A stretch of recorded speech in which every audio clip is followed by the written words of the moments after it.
Karen smashed my Mercedes G-Wagon, then cried when cops showed up.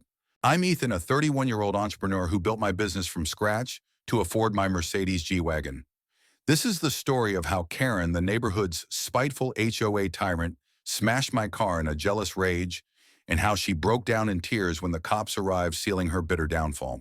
When I moved to Crestwood Hills, a quiet suburb with manicured lawns and friendly barbecues, I felt I'd found my footing.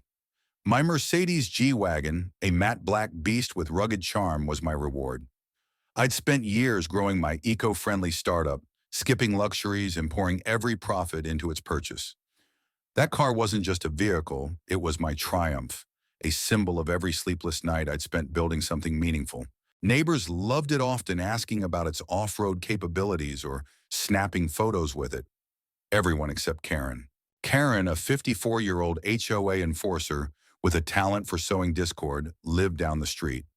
She was notorious for her petty vendettas, reporting kids for playing ball, fining residents for unapproved flower beds, even trying to ban a neighbor's solar panels for being too modern.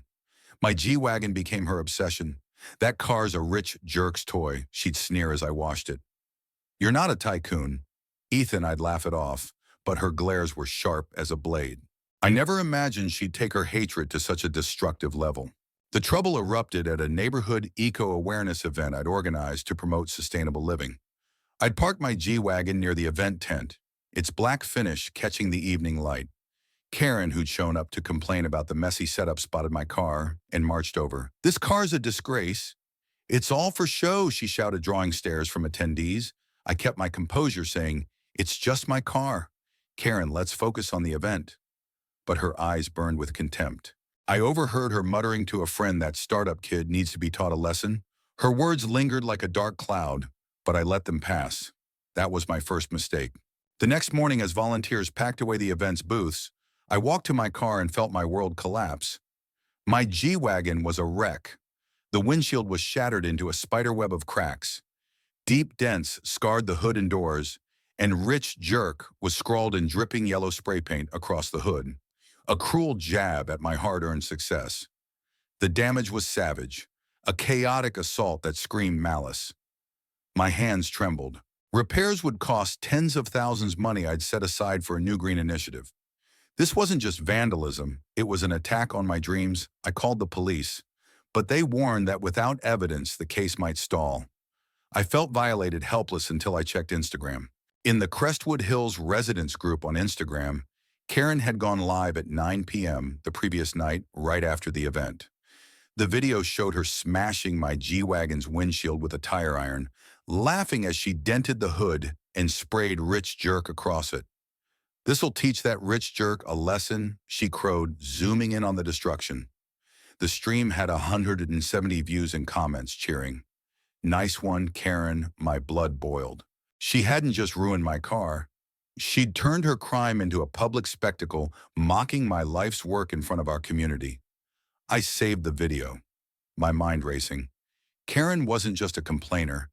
She was a destroyer, and I was ready to fight back. The neighborhood erupted. My friend Maya, who'd helped with the event, texted, "Karen's gone too far. We're with you." Others shared their own Karen horror stories. She'd reported a teen's bike for cluttering the sidewalk, tried to get a neighbor's garden banned for weeds, even demanded a resident remove their EV charger for being ugly. Her reign of malice had poisoned Crestwood Hills for years. I vowed to expose her, but I needed airtight evidence to make her pay. Maya and I reviewed the community's security footage, which covered the event parking area. It captured Karen in a dark hoodie, tire iron in hand, smashing my windshield under the tense floodlights, her face clear as day. Then Mr. Thompson, a retired mechanic down the street, called Ethan. "I saw Karen by your car last night," he said. "She was smashing it and spraying paint." "I know her. She's been after my vintage car forever, mister."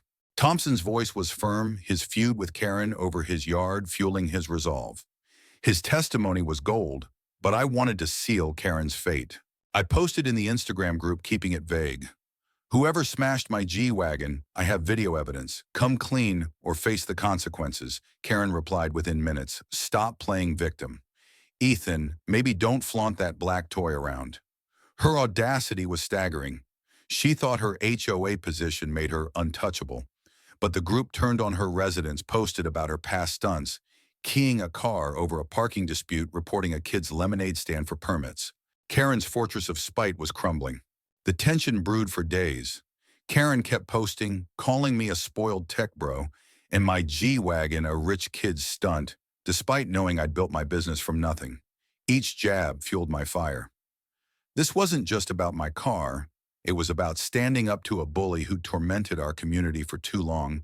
Maya suggested we confront Karen at the next HOA meeting, where the whole neighborhood would be present. It was a high-stakes move, but I was ready to lay it all out. Karen didn't back down. She cornered me at the event's cleanup, smirking. "You'll never prove anything," she taunted. "I run this place." I walked away, my pulse racing, but her arrogance only sharpened my focus. I gathered my arsenal, the Instagram live video, Mr. Thompson's testimony, and the security footage, time-stamped and undeniable. I was locked and loaded for justice. The days leading up to the meeting were a pressure cooker. Karen's posts grew nastier, and she even left a note on my windshield. Back-off startup residents whispered about her unraveling. Her once vocal supporters were distancing themselves, and old HOA fines she'd issued were being challenged. The air crackled with anticipation. I wasn't just fighting for my G-Wagon, I was fighting for every resident she'd harassed. The HOA meeting was a battlefield. The room, packed with neighbors, buzzed with tension as Karen sat in the front row, arms crossed, her smirk radiating control. I stood, my voice steady, despite the adrenaline. "Karen smashed my Mercedes G-Wagon after the eco-awareness event," I declared. She live-streamed it on Instagram, and I have proof. Gasps rippled through the crowd. I played the video, her laughter echoing as glass shattered and paint sprayed. Then I shared Mr.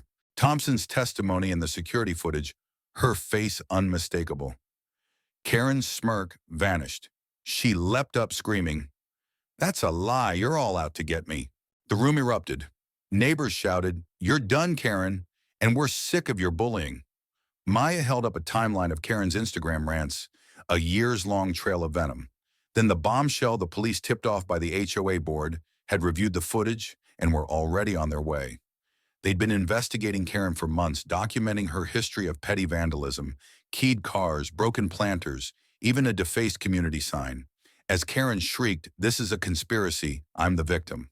The doors swung open. 2 officers stepped in, their radios crackling. The crowd roared as they approached her, but Karen's defiance crumbled. She burst into tears, sobbing, "I didn't mean it. Don't arrest me," as they cuffed her for vandalism and malicious destruction of property. Her cries echoed as her lies dissolved under the weight of justice. The twist was brutal.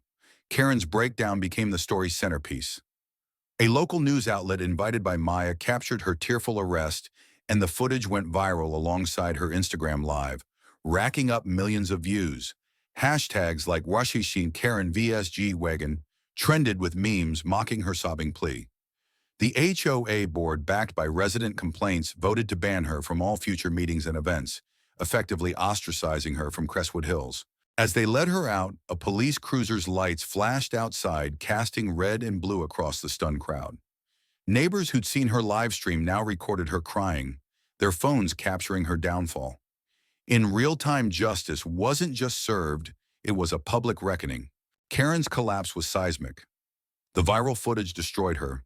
Her job as a real estate agent vanished when clients saw the clips, horrified by her behavior.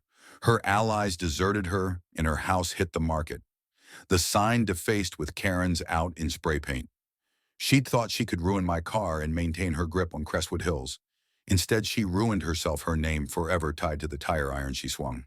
The neighborhood rallied around me. A local auto shop offered to repair my G-Wagon at cost, and donations from residents covered the rest. Driving it now, its black finish gleaming, feels like a victory for sustainability. Over hate, a testament to resilience. Karen learned the hard truth: you can't bully a community built on progress. In Crestwood Hills, we stood together, and karma made her cry.